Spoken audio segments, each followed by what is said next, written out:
असमद गुरुभ्यो नमः। ओम श्रीमते रामानुजाय नमः। कार्यक्रम में हमारे साथ उपस्थित तेलंगाना की राज्यपाल डॉक्टर तमिलसाई जी, पूज्य श्री जीआर स्वामी जी, केंद्रीय मंत्रिमंडल के मेरे सहयोगी श्री जी कृष्ण रेड्डी जी,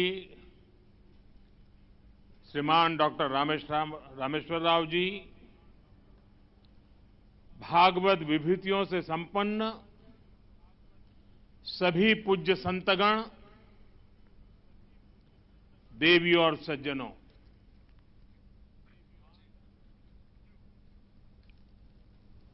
ఈ కార్యక్రమంలో మనతో పాటు తెలంగాణ గవర్నర్ డాక్టర్ తమిళిసై సౌందరరాజన్ గారు, పూజ్యశ్రీ జీఆర్ స్వామి గారు, కేంద్ర మంత్రివర్గంలో నా సహచరుడు జి కిషన్ రెడ్డి గారు, గౌరవనీయులైన శ్రీ డాక్టర్ రామేశ్వరరావు గారు, భగవత్ మహిమలతో కూడిన పూజ్య సాధువులందరూ, స్త్రీలు మరియు సజ్జనులారా, ఈరోజు సరస్వతీదేవిని పూజించే పవిత్రమైన పండుగ వసంత పంచమి.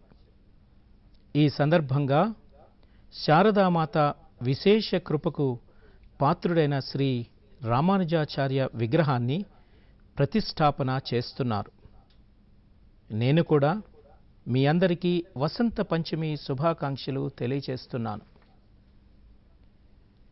జగద్గురువు రామానుజాచార్య గారి జ్ఞానం ప్రపంచానికి మార్గదర్శకంగా ఉండాలని నేను సరస్వతీదేవిని ప్రార్థిస్తూ ఉన్నాను. మిత్రులారా, ధ్యానమూలం గురుమూర్తి అని మనకు చెప్పబడింది. అంటే మన గురువు విగ్రహం మన దృష్టికి కేంద్రంగా ఉంటుంది. ఎందుకంటే గురువు ద్వారానే మనకు జ్ఞానం వ్యక్తమవుతుంది. అర్థం కానిది మనకు తెలుస్తుంది. అవ్యక్తమైన వాటిని బహిర్గతం చేసే ఈ ప్రేరణ, సూక్ష్మమైన వాటిని గ్రహించాలనే ఈ సంకల్పం భారతదేశ సాంప్రదాయం. రాబో యుగాల పాటు మానవాళికి మార్గనిర్దేశం చేయగల విలువలు, ఆలోచనలకు మనం ఒక ఆకారం ఇచ్చాం. ఈరోజు మరొకసారి భారతదేశం జగద్గురు శ్రీ రామానుజాచార్యుల ఈ భవ్యమైన విశాల విగ్రహం ద్వారా మానవ శక్తిని, స్ఫూర్తిని పొందుపరుస్తోంది. రామానుజాచార్యుల ఈ విగ్రహం ఆయన జ్ఞానం, వైరాగ్యం, ఆదర్శాలకు చిహ్నం. ఈ విగ్రహం రాబోయే తరాలకు స్ఫూర్తినివ్వడమే కాకుండా భారతదేశపు ప్రాచీన గుర్తింపును కూడా బలోపేతం చేస్తుందని నేను ఖచ్చితంగా అనుకుంటున్నాను. ఈ శుభ సందర్భంలో మీ అందరికీ, దేశ ప్రజలందరికీ, ప్రపంచవ్యాప్తంగా ఉన్న రామానుజాచార్య అనుచరులందరికీ నేను చాలా అభినందనలు తెలియచేస్తున్నాను. మిత్రులారా, ప్రస్తుతం నేను 108 దివ్య క్షేత్రాల, అంటే 108 దివ్య దేశాలను సందర్శించి వస్తున్నాను. ఆళ్వార్ సాధువులు భారతదేశమంతటా సందర్శించి దర్శించిన 108 దివ్య క్షేత్రాల దర్శనం శ్రీ రామానుజాచార్య గారి కృప వల్ల ఈరోజు నాకు అదే అదృష్టం లభించింది. మానవాళి సంక్షేమం కోసం 11వ శతాబ్దంలో ఆయన ప్రారంభించిన యాగం, అదే సంకల్పాన్ని 12 రోజుల పాటు వివిధ క్రతువుల్లో ఇక్కడ పునరావృతం చేస్తున్నారు. పూజ్య శ్రీ జీఆర్ స్వామీజీ ఆప్యాయతతో ఈరోజు విశ్వక్సేనేష్టి యాగం పూర్ణాహుతి కార్యక్రమంలో పాల్గొనే భాగ్యం నాకు లభించింది. ఇందుకు జీఆర్ స్వామీజీకి నా ప్రత్యేక కృతజ్ఞతలు తెలియజేస్తున్నాను. విశ్వక్సేనేష్టి యాగం సంకల్పాలు, లక్ష్యాలను నెరవేర్చే యజ్ఞం అని ఆయన నాకు చెప్పారు. దేశ సంకల్పాల అమృతం నెరవేరటానికి నమస్కరిస్తూ ఈ యాగ సంకల్పాన్ని అంకితం చేస్తున్నాను. నా 130 కోట్ల మంది దేశ ప్రజల కలల నెరవేర్పు కోసం ఈ యాగ ఫలాలను సమర్పిస్తున్నాను.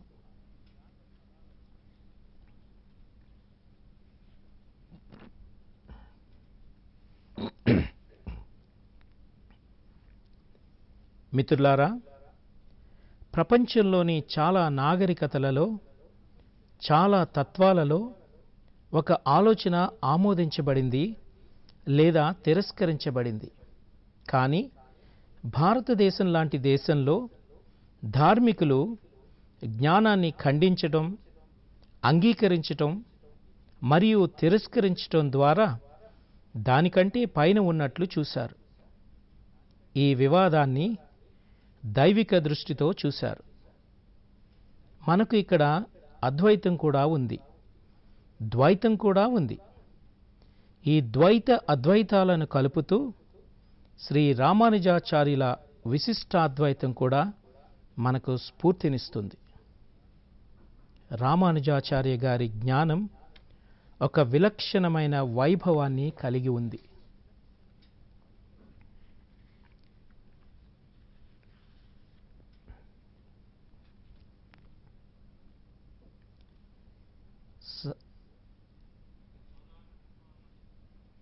సాధారణ దృక్కోణం నుండి పరస్పర విరుద్ధంగా అనిపించే ఆలోచనలను రామానుజాచార్యులు చాలా సులభంగా ఒకే దారంలో ఉంచారు.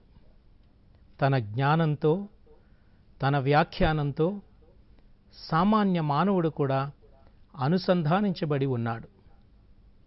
మీరే చూడండి, రామానుజాచార్యుల వ్యాఖ్యానాలు ఒకవైపు జ్ఞానానికి పరాకాష్ట, మరొక వైపు ఆయన భక్తి మార్గానికి పితామహుడు కూడా. ఒకవైపు అతను గొప్ప సన్యాస సంప్రదాయానికి చెందిన సన్యాసి కూడా. మరోవైపు గీత భాష్యంలో అతను కర్మ ప్రాముఖ్యతను కూడా చాలా చక్కగా ప్రదర్శించాడు. తన జీవితమంతా కర్మకే అంకితం చేశాడు. రామానుజాచార్యులు సంస్కృత గ్రంథాలను కూడా రచించారు. అదేవిధంగా భక్తి మార్గంలో తమిళ భాషకు సమాన ప్రాధాన్యత ఇచ్చారు. నేటికి రామానుజ సంప్రదాయంలోని దేవాలయాలలో తిరుప్పావై పారాయణం లేకుండా ఏ ఆచారమూ పూర్తి కాదు.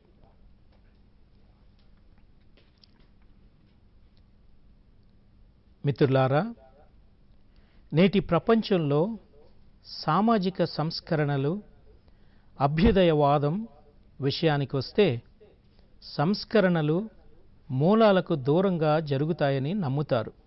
కానీ రామానుజాచార్యులని చూసినప్పుడు ప్రగతిశీలతకు, ప్రాచీనతకు మధ్య వైరుధ్యం లేదని మనం గ్రహించాం. సంస్కరణల కోసం మన మూలాలకు దూరంగా వెళ్లాల్సిన అవసరం లేదు. బదులుగా మన నిజమైన మూలాలతో అనుసంధానం కావటం, మన నిజమైన శక్తిని తెలుసుకోవటం ముఖ్యం. 1000 సంవత్సరాల క్రితం మూస పద్ధతుల ఒత్తిడి, మూఢ నమ్మకాల ఒత్తిడి ఊహకు అందనంతగా ఉండేదేమో. కానీ రామానుజాచార్య గారు సమాజ పురోగతి కోసం భారతదేశ నిజమైన ఆలోచనలను సమాజానికి పరిచయం చేశారు. దళితులను, వెనుకబడిన వర్గాల వారిని చేరదీసి వారికి గౌరవం కల్పించారు. యాదవగిరిపై నారాయణ మందిరాన్ని నిర్మించి అందులో దళితులకు దర్శన పూజాధికారాలు కల్పించారు.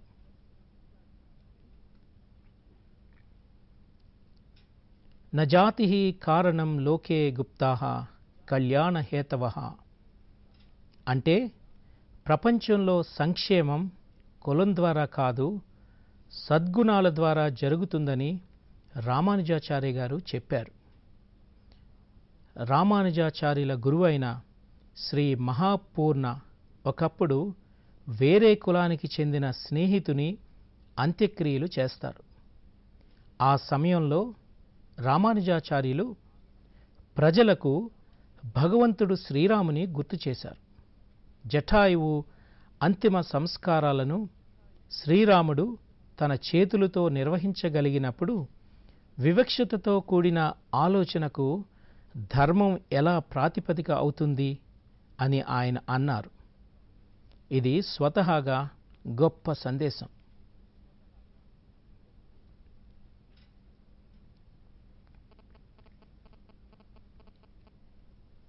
మిత్రులారా, మన సంస్కృతి ప్రత్యేకత ఏమిటి అంటే అభివృద్ధి కోసం ప్రజలు మన సమాజంలో నుండి రావటం. యుగయుగాల నుండి చూస్తే సమాజంలో కొన్ని దుష్ట శక్తులు వ్యాప్తి చెందటం, ప్రారంభమైనప్పుడల్లా మన మధ్యలో నుండి కొంతమంది గొప్ప వ్యక్తులు పుడతారు.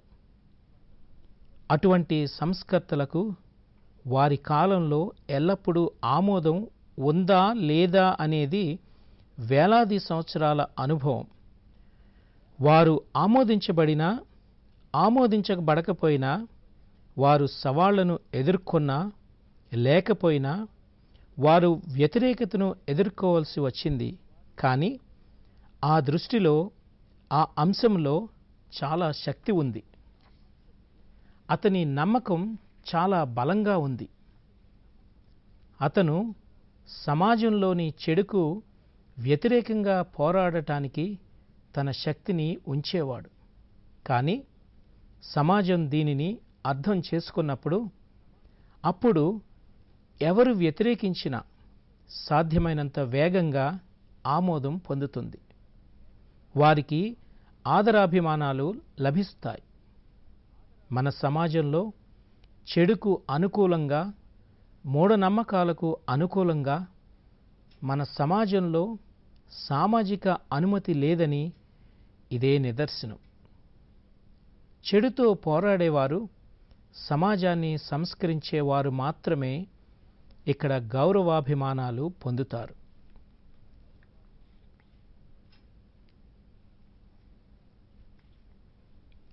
సోదర సోదరీమణులారా, రామానుజాచార్యుల జీవితంలోని వివిధ అంశాల గురించి మీ అందరికీ తెలుసు. సమాజానికి, ఆచరణాత్మక జీవితానికి సరైన దిశానిర్దేశం చేయడానికి ఆధ్యాత్మికత సందేశాలను కూడా ఉపయోగించాడు. కులం పేరుతో వివక్షకు గురైన వారికి రామానుజాచార్యులు తిరుక్కులతార్ అని పేరు పెట్టారు. అంటే లక్ష్మీ కులంలో జన్మించిన వారని. శ్రీకుల్ లేదా దైవీయ జనులు. స్నానం చేసి వస్తున్నప్పుడు తన శిష్యుడు ధనుర్ధాసు భుజం మీద చేయి వేసి వచ్చేవాడు. ఇలా చేయటం ద్వారా రామానుజాచార్యులు అంటరానితనం అనే చెడును నిర్మూలించాలని సూచించేవారు.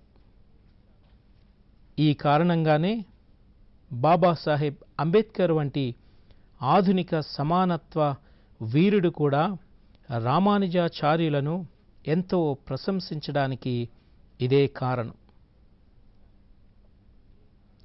నేర్చుకోవాలంటే రామానుజాచార్య గారి బోధనల నుంచి నేర్చుకోండి అని సమాజానికి చెప్పేవారు. అందుకే ఈరోజు రామానుజాచార్యుల విశాలమూర్తి సమానత్వం సందేశాన్ని సమతామూర్తి రూపంలో ఇస్తున్నారు. ఈ సందేశంతో సబ్కా సాథ్, సబ్కా వికాస్, సబ్కా విశ్వాస్ మరియు సబ్కా ప్రయాస్ అనే మంత్రంతో ఈరోజు దేశం తన క్రొత్త భవిష్యత్తుకు పునాది వేస్తోంది. ఎలాంటి వివక్ష లేకుండా అందరి అభివృద్ధి జరగాలి. సామాజిక న్యాయం, వివక్ష లేకుండా ప్రతి ఒక్కరూ పొందాలి. శతాబ్దాలుగా అణిచివేతకు గురైన వారు పూర్తి గౌరవంతో అభివృద్ధిలో భాగస్వాములు కావాలి. ఇందుకోసం మారుతున్న నేటి భారతదేశం ఐక్యంగా కృషి చేస్తోంది. నేడు మన దళిత, వెనుకబడిన సోదరులు మరియు సోదరీమణులు ప్రభుత్వం అమలు చేస్తున్న పథకాల నుండి భారీ ప్రయోజనాలను పొందుతూ ఉన్నారు. పక్కా ఇళ్ళు ఇవ్వాలన్నా, ఉచిత ఉజ్వల్ కనెక్షన్ ఇవ్వాలన్నా, గ్యాస్ కనెక్షన్ ఇవ్వాలన్నా, 5 లక్షల రూపాయల వరకు ఉచిత వైద్యం అందించాలన్నా, ఉచిత విద్యుత్ కనెక్షన్ కావాలన్నా, జన్ ధన్ బ్యాంక్ ఖాతాలు తెరవాలన్నా, స్వచ్ఛ భారత్ అభియాన్ క్రింద కోట్లాది మరుగుదొడ్లు నిర్మించాలన్నా, అవును, ఇటువంటి పథకాలు అందరికీ ప్రయోజనం చేకూర్చాయి. దళిత, వెనుకబడిన, పేద, దోపిడీకి గురైన అందరికీ మంచి చేశాయి. వివక్ష లేకుండా ప్రతి ఒక్కరికి సాధికారత కల్పించబడింది.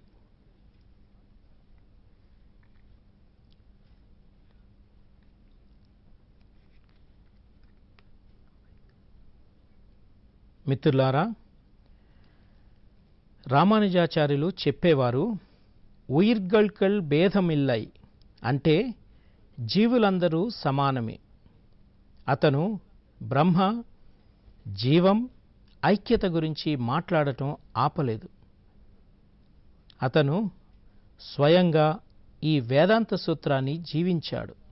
అతనికి తనకు ఇతరులకు తేడా లేదు. అతను కూడా తన స్వంత దానికంటే జీవుని క్షేమం గురించి ఎక్కువ శ్రద్ధ వహించాడు.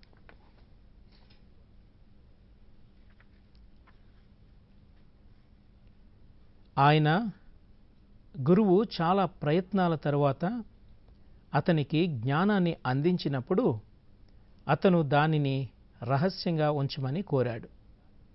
ఎందుకంటే ఆ గురుమంత్రమే ఆయన కళ్యాణ మంత్రం. అతను ఆధ్యాత్మిక సాధన చేశాడు, తపస్సు చేశాడు, తన జీవితాన్ని అంకితం చేశాడు. అందుకే అతనికి ఈ గురుమంత్రం లభించింది. కానీ రామానుజాచార్యుల ఆలోచన వేరు. రామానుజాచార్య అన్నారు, పతిష్యే ఏక ఏవాహం నరకే గురుపాతకాత్ సర్వే గచ్చంతు భవతాం కృపయా పరమం పదం. అంటే నేను ఒంటరిగా నరకానికి వెళ్ళినా పర్వాలేదు, కానీ అందరూ బాగుండాలి. దీని తరువాత అతను గుడిపైకి ఎక్కి తన గురువు వారి క్షేమం కోసం తనకు ఇచ్చిన మంత్రాన్ని అందరికీ వినిపిస్తాడు. అటువంటి సమానత్వపు అమృతాన్ని, వేదాంత నిజమైన తత్వాన్ని చూసిన రామానుజాచార్య లాంటి మహాపురుషులు మాత్రమే వెలికి తీయగలిగారు.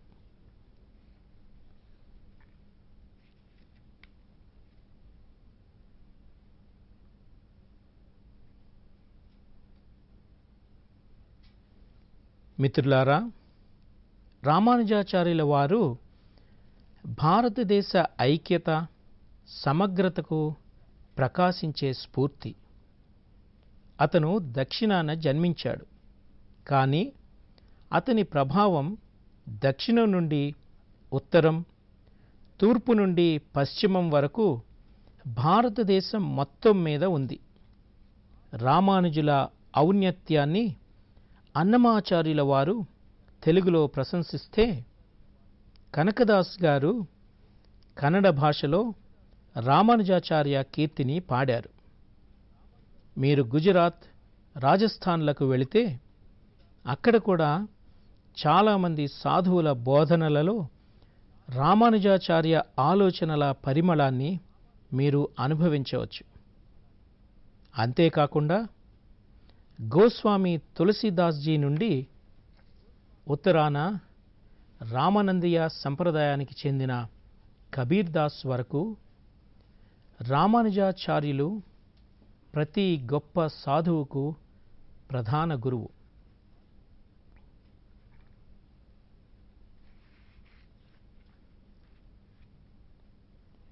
రామానుజాచార్యజీ జీవితంలో ఒక సాధువు తన ఆధ్యాత్మిక శక్తితో భారతదేశం మొత్తాన్ని ఏకతాటిపై ఎలా కలిపాడో మనం చూడవచ్చు.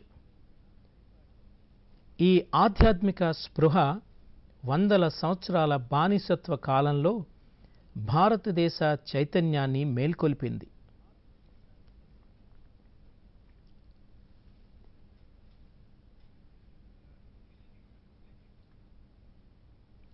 మిత్రులారా, దేశానికి స్వాతంత్ర్యం వచ్చి 75 ఏళ్లు అవుతున్న సమయంలోనే శ్రీ రామానుజాచార్యజీపై ఈ వేడుక జరగటం సంతోషకరమైన యాదృచ్ఛికం.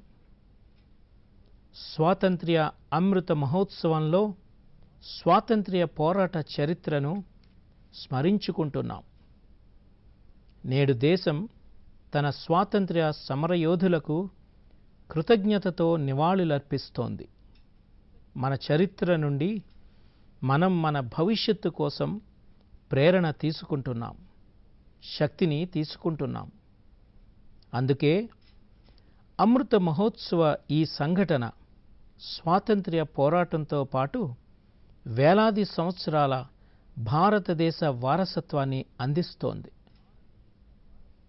భారతదేశ స్వాతంత్ర్య పోరాటం కేవలం దాని అధికారం, హక్కుల కోసం జరిగిన పోరాటం కాదని మనకు తెలుసు. ఈ పోరాటంలో ఒకవైపు వలసవాద మనస్తత్వం, మరోవైపు జీవించనివ్వండి అనే ఆలోచన ఉంది. ఇందులో ఒకవైపు జాతి ఔన్నత్యం, భౌతికవాదం అనే ఉన్మాదం, మరోవైపు మానవత్వం, ఆధ్యాత్మికతపై విశ్వాసం ఉన్నాయి. ఈ యుద్ధంలో భారతదేశం విజేతగా నిలిచింది. భారతదేశ సంప్రదాయం విజయం సాధించింది.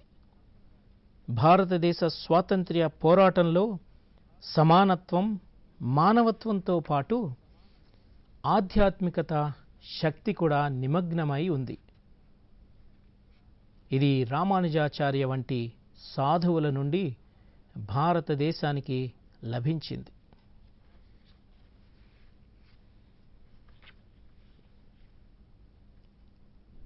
గాంధీజీ లేకుండా మన స్వాతంత్ర్య పోరాటాన్ని ఊహించగలమా? మన అహింస, సత్యం వంటి ఆదర్శాలు లేని గాంధీజీని మనం ఊహించగలమా? నేటికి గాంధీజీ పేరు వచ్చిన వెంటనే వైష్ణవజనతో తేనే కహియే ఈ రాగం మన హృదయాలలో ప్లే అవుతుంది. దీని రచయిత నర్సీ మెహతాజీ రామానుజాచార్యజీ భక్తి సాంప్రదాయానికి చెందిన గొప్ప సాధువు. కాబట్టి మన స్వాతంత్ర్య పోరాటానికి మన ఆధ్యాత్మిక స్పృహ ఎలా శక్తినిచ్చిందో 75 ఏళ్ల స్వాతంత్ర్యంలో మన అమృత తీర్మానాలకు కూడా అదే శక్తిని అందించాలి. ఈరోజు నేను హైదరాబాదులో భాగ్యనగర్లో ఉన్నప్పుడు సర్దార్ పటేల్ గురించి నేను ఖచ్చితంగా ప్రత్యేకంగా ప్రస్తావిస్తాను. దీని గురించి కిషన్ రెడ్డి తన ప్రసంగంలో చాలా వివరంగా అడిగారు. భాగ్యనగరంలో ఎవరికీ అంత అదృష్టం ఉంటుంది?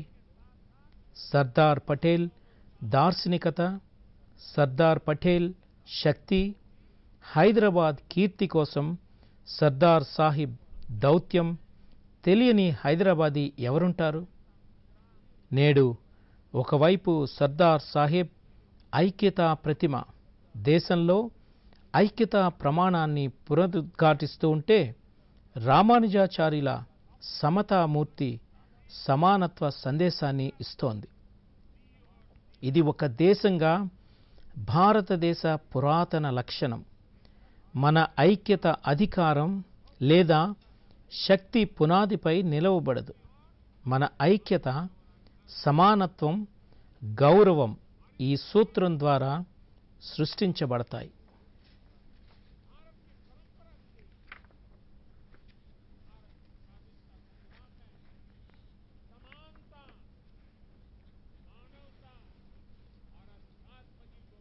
మిత్రులారా, ఈరోజు నేను తెలంగాణలో ఉన్నప్పుడు తెలుగు సంస్కృతి భారతదేశ వైవిధ్యాన్ని ఎలా శక్తివంతం చేసిందో ఖచ్చితంగా ప్రస్తావిస్తాను. తెలుగు సంస్కృతి మూలాలు దశాబ్దాలుగా విస్తరించి ఉన్నాయి. ఎందరో గొప్ప రాజులు, రాణులు, దీని పతాకధారులు, శాతవాహనులైన, కాకతీయులైన, విజయనగర సామ్రాజ్యమైన అందరూ తెలుగు సంస్కృతిని సమృద్ధి చేశారు. మహాకవులు తెలుగు సంస్కృతిని సుసంపన్నం చేశారు. గత ఏడాదిలోనే తెలంగాణలోని 13వ శతాబ్దానికి చెందిన కాకతీయ రుద్రేశ్వరుడు రామప్ప ఆలయానికి యునెస్కో ప్రపంచ వారసత్వ ప్రదేశంగా గుర్తింపునిచ్చింది. ప్రపంచ పర్యాటక సంస్థ కూడా పోచంపల్లిని భారతదేశంలోనే అత్యుత్తమ పర్యాటక గ్రామంగా గుర్తించింది. పోచంపల్లి చీరల రూపంలో పోచంపల్లి మహిళల నైపుణ్యం ప్రపంచ ప్రసిద్ధి చెందింది. సామరస్యానికి, సౌభ్రాతృత్వానికి, మహిళా శక్తిని గౌరవించాలని ఎల్లప్పుడూ నేర్పిన సంస్కృతి ఇది. నేడు తెలుగు సంస్కృతి మహిమాన్విత సంప్రదాయాన్ని తెలుగు చిత్ర పరిశ్రమ ఎంతో గర్వంగా ముందుకు తీసుకెళుతోంది. తెలుగు సినిమా పరిధి కేవలం తెలుగు మాట్లాడు చోటే కాదు,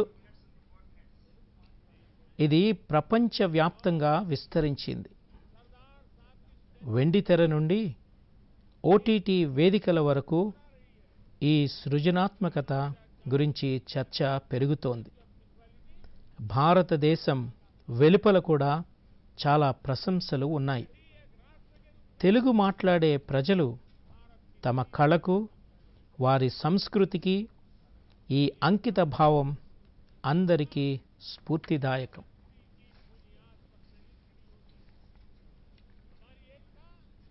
समानता और समादर इस सूत्र से सृजित होती है।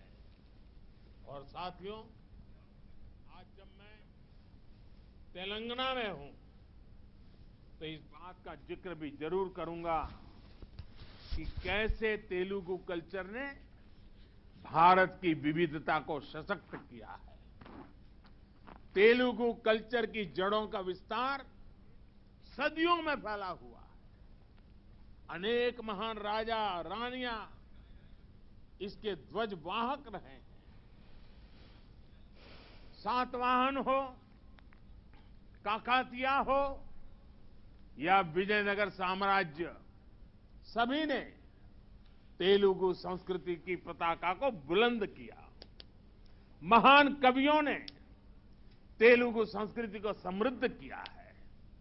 पिछले वर्ष ही तेलंगाना में स्थित 13वीं शताब्दी के काकातिया रुद्रेश्वर रामप्पा मंदिर को यूनेस्को विश्व धरोहर स्थल घोषित किया गया है। वर्ल्ड टूरिज्म ऑर्गेनाइजेशन ने पोचमपल्ली को भी भारत के सबसे बेहतरीन टूरिज्म विलेज का दर्जा दिया है। पोचमपल्ली की महिलाओं का हुनर पोचमपल्ली साड़ियां के रूप में विश्व विख्यात है। ये वो संस्कृति है जिसने हमें हमेशा सद्भाव, भाईचारा और नारी शक्ति का सम्मान करना सिखाया है। तेलुगु संस्कृति की इस गौरवशाली परंपरा को आज तेलुगु फिल्म इंडस्ट्री भी पूरे आन बान शान से आगे बढ़ा रही है। तेलुगु सिनेमा का दायरा सिर्फ उतना ही नहीं है जहां तेलुगु बोली जाती है, इसका विस्तार पूरे विश्व में है। सिल्वर स्क्रीन से लेकर ओटीटी प्लेटफॉर्म्स तक इस क्रिएटिविटी की चर्चा छाई हुई है। भारत के बाहर भी खूब प्रशंसा हो रही है।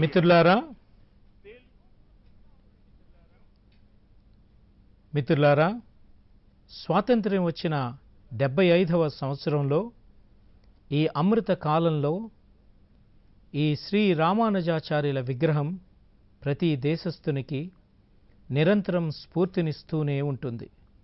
స్వాతంత్ర్య అమృత సమయంలో శ్రీ రామానుజాచార్యులు సమాజాన్ని జాగృతం చేసిన ఆ దురాచారాలను మనం పూర్తిగా నిర్మూలించగలమని నేను ఖచ్చితంగా అనుకుంటున్నాను. అదే స్ఫూర్తితో పూజ్య స్వామీజీకి గౌరవపూర్వకంగా కృతజ్ఞతలు తెలుపుతూ ఈ పవిత్ర సందర్భంలో భాగం అవటానికి నాకు ఈ అవకాశం ఇచ్చినందుకు నేను మీకు చాలా కృతజ్ఞుడిని. ప్రపంచమంతటా భగవాన్ రామానుజాచార్య గారి ఆలోచనలచే స్ఫూర్తి పొందిన ప్రతి ఒక్కరికి నా శుభాకాంక్షలు. నేను నా ప్రసంగాన్ని ఆపుతున్నాను. మీ అందరికీ చాలా చాలా ధన్యవాదాలు. अनेक अनेक शुभकामनाएं देता हूं. मेरी वाणी को विराम देता हूं. आप सबका बहुत बहुत धन्यवाद.